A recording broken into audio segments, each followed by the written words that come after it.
Қазіргі кезде қарап отыратын болсақ, енді алдын болмаған сауданың түрлері бар. Адамдар әйтеуір нені сатпай жатыр, бәрін сатып жатыр. Әлеуметтік желілерді қарайтын болсаңыз, кіретін болсаңыз, мысалы манағы Инстаграм деген секілді, ол кәдімгі бір үлкен базарға айналып кеткен.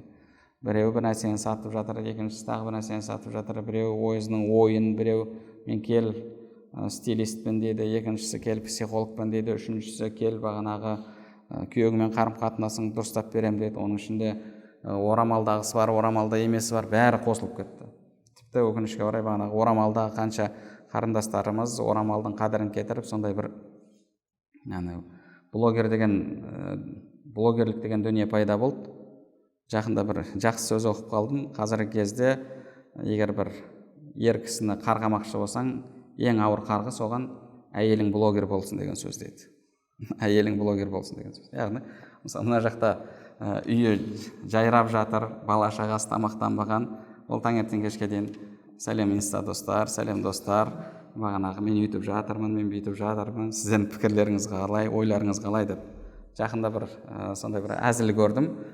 Негізі бағанағы көз тию немесе үйде сиқырдың болуының белгісі ретінде енді келетін дүние бар, жалпы айтылады. Мысалы үйіңде бір жәндіктердің көбейіп кетуі дейді. Мысалы құмырсқа, таракан сияқты сондай бір нәрселердің көбейіп кетуі, ол да үйіңде сиқыр бар екендігінің, көз тигендіктің белгісі деп айтылады.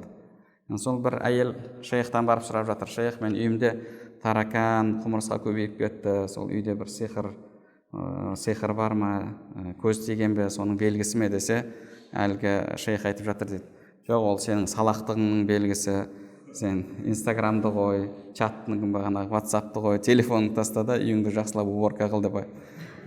Өкінішке орай қазір сондай жағдай орын алып жатыр. Мысалы бағанағы орамалда қыздар суреттерін қояды, парақшаларын ашып қойған, оған еркегі де кіреді, әйел де кіреді. Енді жарайды, бір жабық парақшада Құраннан тек қана бір сабақ беріп жатса, енді оны түсінуге болады енді. Ал бірақ бағанағы түрлі тақырыптарда бағанағы оны ар жақта әйелі отырма, еркегі отырма, өкінішке орай қазіргі кезде сондай бір жеке өмірдегі ер мен әйелдің арасындағы мәселелерді де ашып әйтеуір соны да сауда қылып сатып жатыр. Ол жалпы негізі бір кісінің айтқан сөзі бар. Телефон шыққан кезде адамдар бір-біріне жақындайды деп ойлап едік, бұл адамдарды бір-бірінен ұзақтатып жатыр дейді. Мысалы бұрын звондап бір-біріне сәлем беретін болса, айтпен құттықтайтын болса, қазір енді открытка жібереді, айт құтты болсын деп. Звондау да қалды, сөйлесу де қалды. Өкінішке орай адамдардың арасын ұзақтатып жатыр. Оның өмірінің барлығы сол әлеуметтік желіде. Әлеуметтік желіге өмірін жариялайды, өзінің тарихын жариялайды, басқасын жариялайды, солардан пікір сұрайды. Бұл жерде неше түрлі, әсіресе орамалды қыздардың парақшаларында мысалы неше түрлі астында ұятсыз сөздер де кетеді, оған да қарамайды кішкене.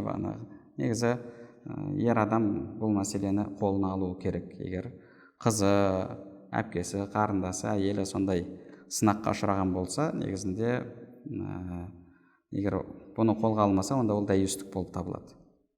Тіпті бір әзіл әңгіме оқыған едім тағы.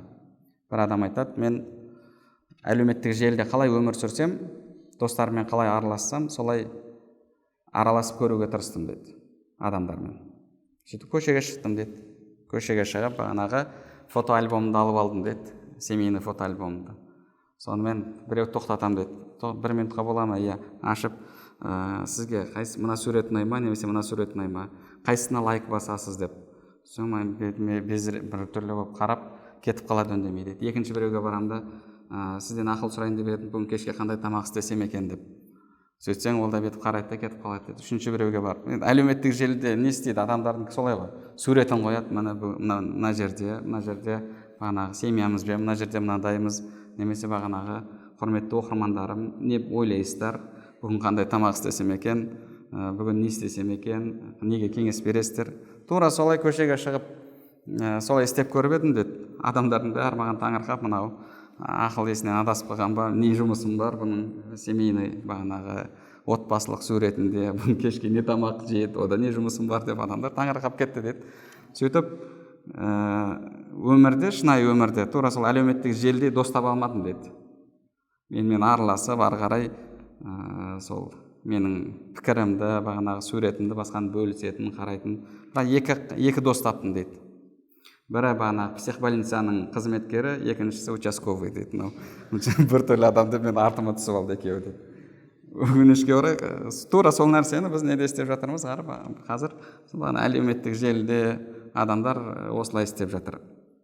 Және ол жер кәдімгі бағанағы сауданың үлкен барахолкаға айналған. Пайғамбар саллаллаху айтып жатыр, офушу тижара, сауда көбейеді деді. Алдын болмаған сауданың түрлері қазір. Аннан да сатады, мынан да сатады, пікірде сатады, парақшада сатады, сатпайтын нәрсе жоқ. Барлық нәрсені адамдар сатып жатыр.